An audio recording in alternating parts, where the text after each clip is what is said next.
Welcome to the Elevate Podcast, your resource for all things business, brand, and leadership. We are excited you have decided to join us today. Hey everybody, welcome back to the Elevate Podcast. I'm Robert Kalin. Super excited to do this episode. We're again taking a break from our team series and bringing in conversations around brand and marketing. And I get to be in the podcast studio with one of my dear friends, Michaela Tews. Hello, Michaela. Hello. Yeah, so glad that you were able to make time to come out and talk about branding today. I know you have a business called Trulson and Tews. For those of our listeners who may not know what that is, kind of explain what Trulson and Tews does. Yeah, so Trulson and Tews is a digital marketing and advertising agency. We focus on helping people be able to expand their brand online or through a screen of any type. So we do a lot of media production for advertising, for websites, and for social media management. That's awesome. And, you know, I wanted specifically to bring you on the podcast today because, you know, at Elevate, we focus on all things business, brand, and leadership. Hone in on that branding piece. It's so important. We were talking about that before we even got into the episode today. What is it about a brand that helps people stand out?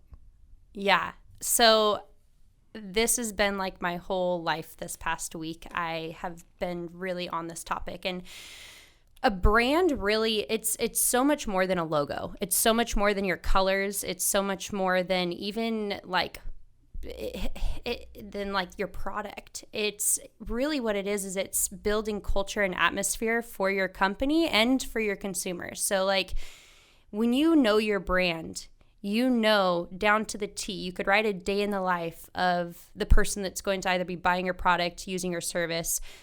It's building a persona or an avatar of the direction that you want to go with your business. So I always use the example of Red Bull because I used to work for them and I love the brand.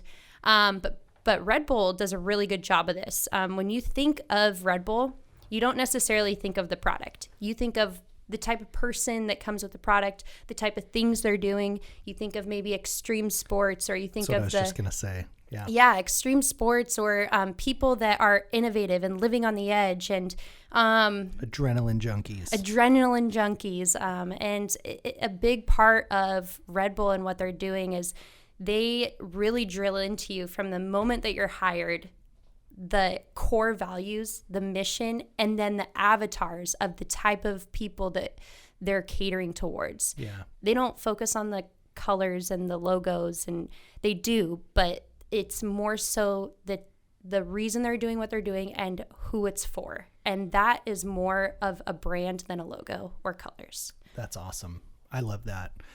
So we have people who listen to this who are on all spectrums of where they are with their brand and their business and all of that. What would you give somebody who may be just starting out a little bit of help, a little bit of, think 10 years down the road, or here's some advice? What would you say?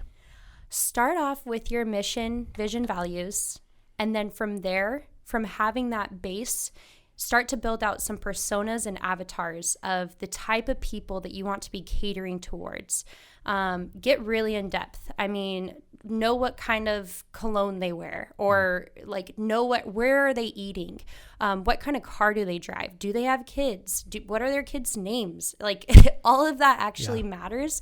And it's I'd say the most important thing to know from the beginning, because having that base for your brand, obviously from there you grow your logo and colors, but having that base is going to be what will help scale your business when you're marketing.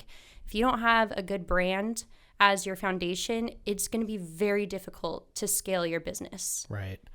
So for the people who are going, I can't just pick one person because I serve everybody. You don't. You don't. So true. But what do you really tell them? I mean, obviously you don't, but. Well, no, I do. I say you don't. Right. Yeah. Okay, there it is. You guys, you don't. Yeah. Well, yeah, and if it's easy to feel that way because, for you, for example, you have frozen yogurt and coffee and, nice juices. Who doesn't love that? Right. Everybody loves that. but you still have a key audience that you're catering towards. Absolutely. And at the end of the day, as a business too, you have to think about who's your most ideal customer. Because even if everybody wants your product, like even Fiji water, we all need water, right?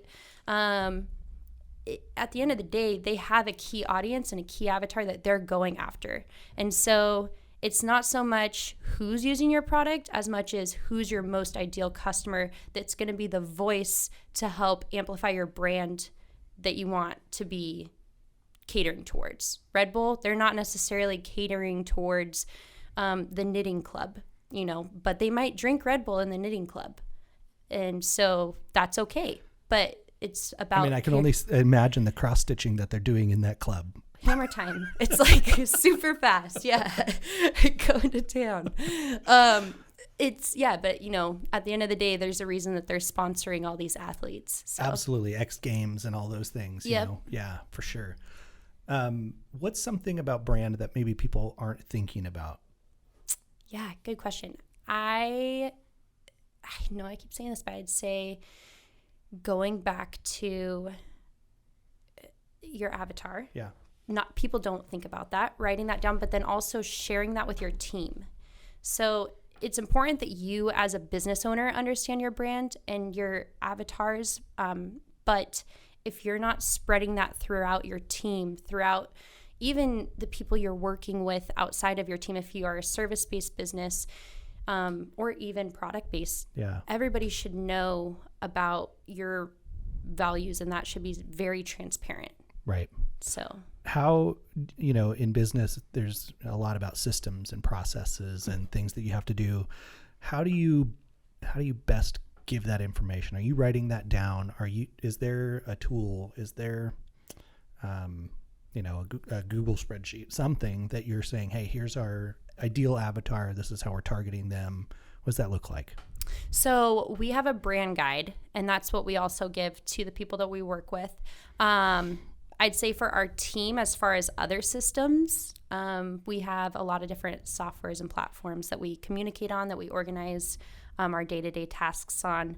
But for the brand itself, if we're going to be passing off to, let's say, a developer or somebody that needs to build a website, for us to build a website successfully, we need to know everything about your brand. And so we create what's called a brand guide to help organize that, so that no matter who you pass this off to, they know exactly how to build the design and everything to communicate your message. That's good. So everybody needs to have a brand guide.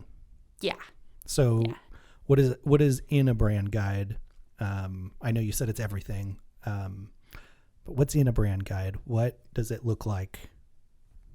Yeah, they can be super in depth. So I actually just met with an individual that I just met, Steph Vim, or not Steph Vim. Her company is called Vim.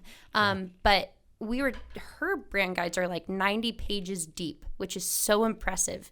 But they can have everything from your core values to different swatches of colors that are appropriate to use within your brand, to brand textures, different types of logos, to your fonts, to the type of language that your brand would use. So the, different messages and key messages, verbiage, all of that. Yeah. That's great. Yeah. And, people, the first thing they're going to do, they're going to go and work with you and get a brand guide. Is that like, it seems like a process that you'd kind of need to coach them through, like ask the questions. Totally. And yes, so a lot of it is asking questions and trying to understand their vision so that we can correctly document that into a brand guide. Because we've had cases too where people will come to us and they'll be like, just do it real quick. We want to get this up super fast. Yep. And you can always tell when someone takes time to really set that solid foundation versus someone that just wants to really get it up quick and go, which we can do both. Sure. But and you can always continue developing your brand over time and have kind of like a brand evolution, but right. There's two terms that I think of right now. One is like on brand. Yeah. Being on brand. Yeah. Right. And the other one is rebranding. Mm-hmm. Right. And so you talk about like a brand evolution.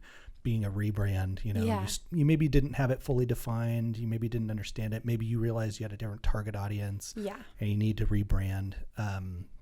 Maybe your business has pivoted. Our listeners out there, we've got, again, you know, people from just starting out to people who have businesses that they've run for many, many years or decades. Is there something like a single way that they can be thinking about their brand to help get their message out there? Because, you know, before this conversation, you and I talked about not marketing until you have a solid brand being kind of an important piece of this. Because if you start marketing, then you're going to have rebranding and you're going to end up wasting money and trying to hit the wrong target audience. Is there something you can share with them? Maybe a coaching question? I need to take some time on this. I know I've just put you on the spot.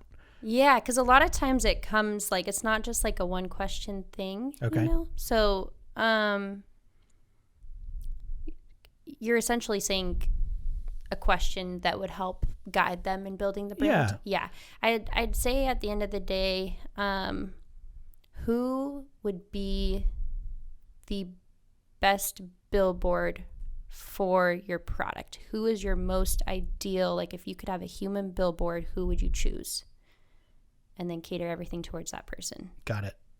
I mean, if I had one question, that's probably what I would say. You guys, you don't. Just remember that.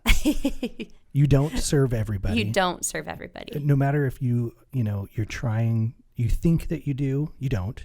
You know, if you've got an excavation business, for example, you want to serve everybody, but you're in excavation. You're not in home remodel. You're not a roofing company. You're not a general contractor. Maybe you dabble in some of those things, but you're an excavation company and you need to find the people who are in need of that service.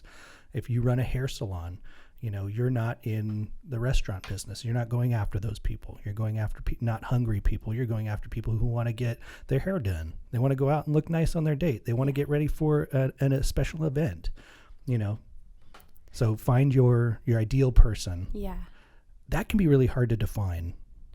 Yeah, it can, but it really makes a major impact on the marketing side, because once we are able to identify who your key avatar personas are, we're able to take that and then we're able to translate that into our ads, into the different audiences that we're targeting, the type of ads that we're creating, the type of social posts that we're, posting. All of that comes down to understanding who your key audience is, because at the end of the day, it might attract other people, but you need to stay focused on that one persona and avatar. Yeah. And it can be one of those things where, maybe a product has a specific avatar in your business and another product has a different avatar, right? Yeah. I mean, I think back to my days working at Xbox, and we had consoles that would be designed that are graphic, right? So like a Minecraft console is targeted towards kids, right? It's targeted towards kids who are going to be playful and want to play Minecraft. You have other ones like Star Wars themed or something like that, right? Which are targeted towards another specific audience. And so I want to encourage people, like, think about, maybe you've got a product and you're trying to serve everybody and you're thinking about the overall umbrella of your organization. Think about, get small, get niche, right? With the products and the services that you have, because they have a very particular person who's gonna use that, and that'll help you in your marketing moving forward. Yeah. Yeah. They say niches is riches. That's right. I've heard that before. The riches are in the niches? Something like that. Yeah, the riches are in the niches. I love that. I think I got that from you. Brian, am I allowed to say that Brian's right there? Brian is right Brian there. Brian Reynolds is right there, and I'm pretty sure. Yes. Sorry. Pretty sure you said that, or maybe it was you, but I heard it from somebody else, I love it though. It's true. Yeah. And it's hard too. Like, even for us, like in the beginning of having an agency, it was like we started off with e-commerce, but then it was like, okay, we accepted a couple services, and now we're in services, but now after a few years, we really realized, okay, this is who our key person is that we're looking to work with. And we're working on our key industry. It's a bit competitive, but we're really starting to niche down even more. So I think it kind of for us started off with the community side of it. I love that. Yeah. And I've seen you guys put out some pretty amazing work. Thank you. If you guys don't know, TrulsonandTews.com. Yes, TrulsonandTews.com. Go there, check it out. They've got a lot of clients they've worked with examples. I don't remember. You just redid your website. Do you have resources on there for people to kind of plug in? We have a lot of examples, and then we have the ability for you to connect with us at a time so that we can sit down and do a brand analysis for you and kind of go through and look at your brand where you're at and then help you build it out from there. Okay. So, yeah. Or even if you don't have a brand yet. Or if you don't have a brand person yet. To start with, right there here. you go. I love that. Would love to help you. That's great. Michaela, it's always a pleasure just hanging out with you, getting to talk, but especially about business and brand. You know, you always get me thinking, and I'm excited to continue the conversation after we finish this episode because I have a couple brand questions I got to ask you. But for those of you guys, we just want to say thank you for listening. Thank you for being such loyal listeners to us. We've got a comment section. I want you to just jump down, write what's your biggest brand question. We're going to answer those in the next episode at the very beginning. And maybe I'll even consult with Michaela on what those answers should be. All right, you guys, have a great day, and we'll talk to you very soon. Bye. Elevate Podcast out because Tony's not here.